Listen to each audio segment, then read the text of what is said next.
بسم اللہ الرحمن الرحیم۔ السلام علیکم میرے یوٹیوب چینل سکون سلیپ اسٹوری کے پیارے دوستو، آج کی ہماری ویڈیو کا موضوع ہے مسلمانوں کی پستی کے اسباب۔ جیسے جیسے دنیا ترقی کرتی جا رہی ہے ویسے ہی اخلاقی قدروں کا معیار گرتا جا رہا ہے۔ جس طرح آج کا انسان تہذیب و تمدن کی بنیادوں کو کھوکھلا کر رہا ہے، اس سے خطرہ یہ ہے کہ معاشرہ تباہی و بربادی کی گہری کھائی میں گر جائے گا۔ جس طرح بھی نگاہ دوڑائیے تو شرافت و اخلاق کا جنازہ نکلا جا رہا ہے۔ فیشن کے نام پر عریانیت کو فروغ دیا جا رہا ہے۔ تعلیم کے حصول کو مشکل سے مشکل بنانے کی سعی کی جا رہی ہے۔ عشرت گاہوں کو آباد کیا جا رہا ہے۔ مسلمانوں پر ظلم و ستم کے پہاڑ توڑے جا رہے ہیں۔ ان کی عبادت گاہوں کو نظر آتش کیا جا رہا ہے۔ ہماری ماؤں اور بہنوں کی عظمتوں کو تار تار کیا جا رہا ہے۔ آخر کیوں؟ کیا مسلمانوں کے اندر طاقت کا ذخیرہ ختم ہو گیا ہے؟ کیا مسلمان صرف نام کا مسلمان رہ گیا ہے؟ کیا مسلمانوں کا ضمیر مردہ ہو گیا ہے؟ کیا مسلمانوں کے اندر ایمانی طاقت بالکل ناپید ہو گئی ہے؟ کیا ہم پھر سے جہالت کے دور میں زندگی گزار رہے ہیں؟ نہیں، ہرگز نہیں۔ اس کی واحد وجہ یہ ہے کہ آج کے اس پرفتن دور میں ہم نے سب کچھ اس دار فانی دنیا کو سمجھ لیا ہے۔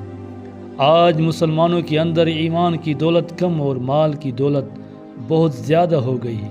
آج ہم نے مخلوق سے محبت کو اپنا اوپر لازم کر لیا اور خالق کو یکسر فراموش کر دیا۔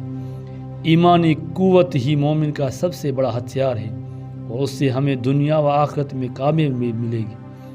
چند کھنکتے ہوئے سکوں اور ہرے نوٹوں کے عوض دنیا ایمان کو ہم نے بیچ لیا۔ معاشرے کا سب سے بڑا المیہ یہ ہے، جب ان سارے کاموں میں مسلمان پیش رہیں گے تو بھلا بتائیے کہ آخر کیسے ہم دنیا و آخرت میں کامیاب رہیں گے؟ کس طرح مسلم معاشرہ عروج تک پہنچے گا؟ کیسے مسلمان دشمنان اسلام کا خاتمہ کر سکے گا؟ کس طرح ایمان کو بچا جائے گا؟ مسلمان تو ایسا ہوتا ہے کہ اس کی نگاہ سے باطل تھر تھرا اٹھتا ہے۔ اس کے قدم جہاں بھی پڑتے ہیں اخوت محبت کا دریاؤں رواں ہوتے ہیں۔ اس مسلمان کا ہر کردار غیروں کے لیے مشعل راہ ہے، اور اسی مسلمان کے لیے کسی شاعر نے کیا خوب کہا ہے، ایک ایسی شان پیدا کر کے باطل تھر تھڑا جائے، نظر تلوار بن جائے، نفس سے جھنکار ہو جائے۔ اس لیے مسلمانوں ہوش میں آؤ، اپنے آپ کو پہچانو اور غیروں کو اپنی اخلاق و کردار سے اپنی راغب کرو۔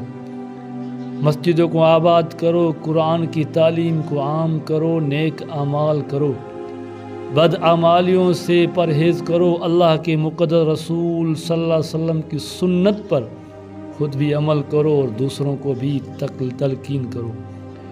برائیوں سے خود بھی بچو اور دوسروں کو بھی بچاؤ۔ غربا و مساکین کی اعانت کرو، یتیموں کے سر پر شفقت کا ہاتھ پھیرو۔ اللہ اور اس کے بندوں کے حقوق ادا کرنے میں تساہلی سے کام مت لو۔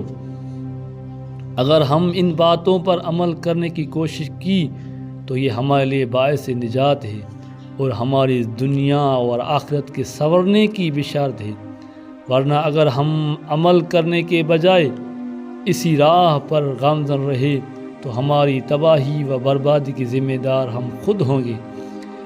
پھر ہمارا کوئی پرسان حال نہ ہوگا۔ پھر سے مسلمانوں کے خون سے خدا کی زمین کو رنگین کیا جائے گا، مسجدوں کو نظر آتش کیا جائے گا، ماؤں بہنوں کی عظمت کو پامال کیا جائے گا، اور ہم مسلمان صرف تماشائی بن کر رہ جائیں گے۔ شاعر مشرق علامہ اقبال نے کیا خوب کہا ہے، وطن کی فکر کر نادان، مصیبت آنے والی ہے، تیری بربادیوں کے مشورے ہیں آسمانوں میں، نہ سمجھو گے تو مٹ جاؤ گے اے پاکستان والو، تمہاری داستان تک نہ ہوگی داستانوں میں۔ رسول پاک صلی اللہ علیہ وسلم نے فرمایا، سب سے اچھے انسان وہ ہیں جن کے اخلاق سب سے اچھے ہیں۔ یہ فرماتے ہوئے آپ صلی اللہ علیہ وسلم نے مسلمان ہونے کی شرط بھی نہیں رکھی۔ اس سے یہ پتہ چلتا ہے کہ اخلاق کا درجہ کس قدر بلند ہے۔ آج افراتفری کی اس دور میں والدین کو بچوں کی طرف توجہ دینے کے لیے وقت نہیں ہے۔ اس کی ذمہ داری وہ اسکول پر اور اساتذہ پر چھوڑ دیتے ہیں، جو سراسر غلط ہے۔ دوستوں امید ہے کہ میری یہ آج کی ویڈیو آپ کو ضرور پسند آئی ہوگی۔ آپ سے ایک چھوٹی سی گزارش ہے کہ میری ویڈیو کو صدقہ جاریہ سمجھ کر آگے ضرور شیئر کریں۔ ہو سکتا ہے آپ کے ایک شیئر سے کسی ایک انسان کی اصلاح ہو جائے، اور میرے چینل کو سبسکرائب ضرور کریں۔ شکریہ۔